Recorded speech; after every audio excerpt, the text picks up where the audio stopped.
A ver, pensemos por un momento en un mundo donde la Tierra era el centro fijo e inamovible de absolutamente todo. Hoy vamos a ver cómo un solo hombre, armado con poco más que un telescopio, consiguió que se tambalearan los cimientos de esa creencia milenaria. Y de paso, nos obligó a todos a replantearnos nuestro verdadero lugar en el cosmos. Y es que durante miles y miles de años había una verdad que era, bueno, era absoluta. Se enseñaba de generación en generación. No era una teoría más, no. Era el pilar sobre el que se construía la mismísima realidad. Esta idea era increíblemente poderosa. Y no se trataba solo de ciencia, que va, era la base de la teología, de la filosofía, de la propia identidad humana. Se daba por hecho que la humanidad estaba en el centro de la creación. Todo, y digo todo literalmente, giraba a su alrededor. Pero claro, hasta las verdades más sólidas pueden ser frágiles. En este caso, lo que lo cambió todo no fue un gran debate filosófico, sino un instrumento. Un simple tubo con unas lentes de vidrio. Algo que lo cambiaría todo para siempre. Con ese gesto tan simple, el universo conocido se hizo añicos. O, mejor dicho, se expandió de una forma que nadie podía imaginar. Venga, vamos a sumergirnos ya en la fascinante historia de Galileo Galilei. Para entender a Galileo, primero tenemos que viajar a su mundo, a esa Europa de los siglos XVI y XVII, un lugar donde la Iglesia Católica era la guardiana de la verdad, y la sombra de la Inquisición, pues, se cernía sobre cualquier idea que se saliera del dogma. Pensar diferente no era solo arriesgado, podía ser una sentencia. Y este era el dogma, así, con todas las letras. El sistema de Aristóteles y Ptolomeo no era solo un modelo astronómico, era un pilar del orden divino.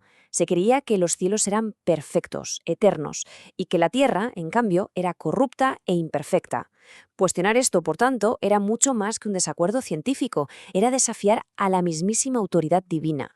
Pues bien, en este mundo de certezas inamovibles, en 1564 nació Galileo Galilei, y su entorno, tanto familiar como educativo, fue clave para forjar esa mente curiosa, esa mente que estaba destinada a desafiarlo absolutamente todo. Y aquí está la clave de su genio, ¿no? En una época de obediencia ciega a la autoridad, a Galileo le enseñaron a dudar. Su padre le inculcó que tenía que confiar en lo que veía con sus propios ojos y que debía experimentar por sí mismo.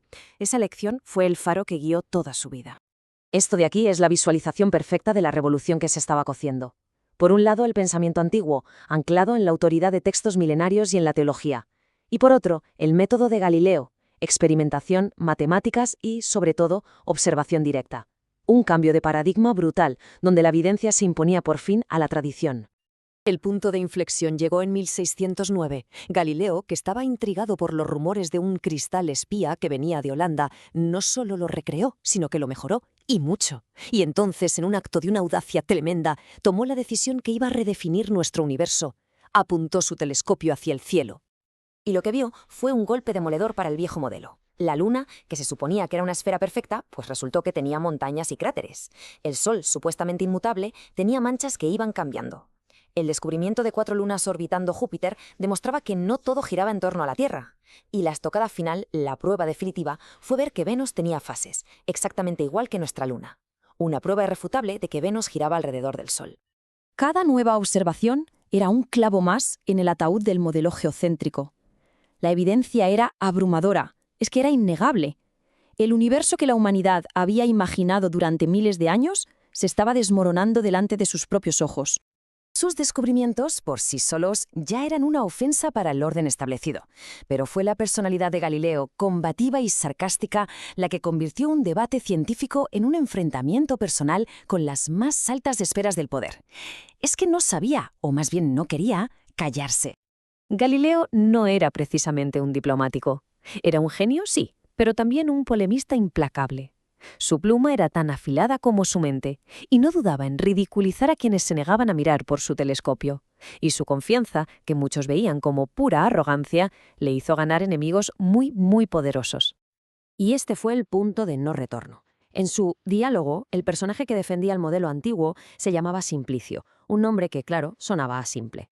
El Papa Urbano VIII, que hasta ese momento había sido amigo y protector de Galileo, se sintió personalmente ridiculizado. Creyó que sus propios argumentos los habían puesto en boca de ese personaje, y la ofensa para él fue imperdonable.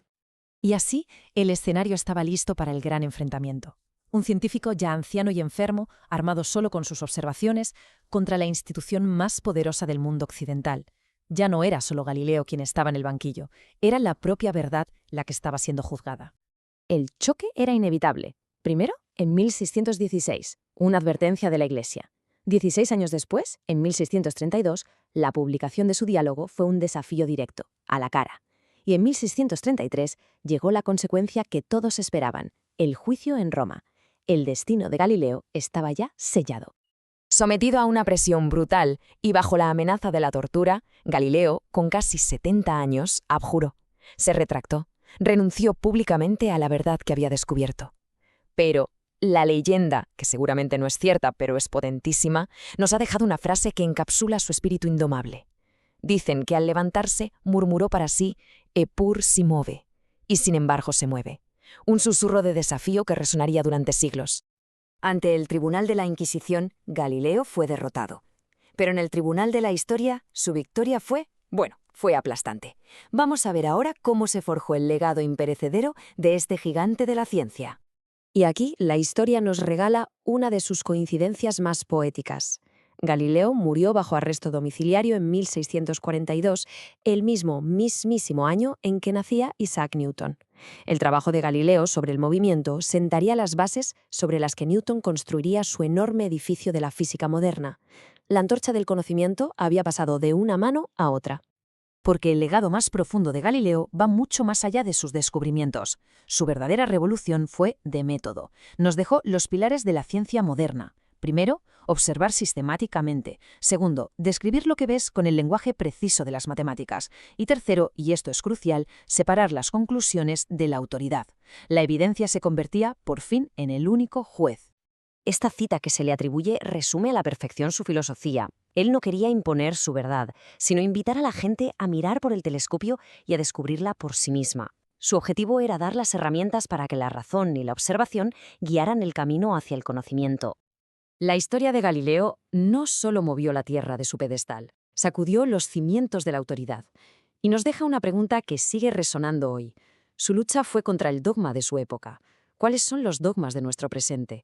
¿Qué verdades aceptadas nos da miedo cuestionar hoy en día? Esa es quizás su lección más profunda y duradera.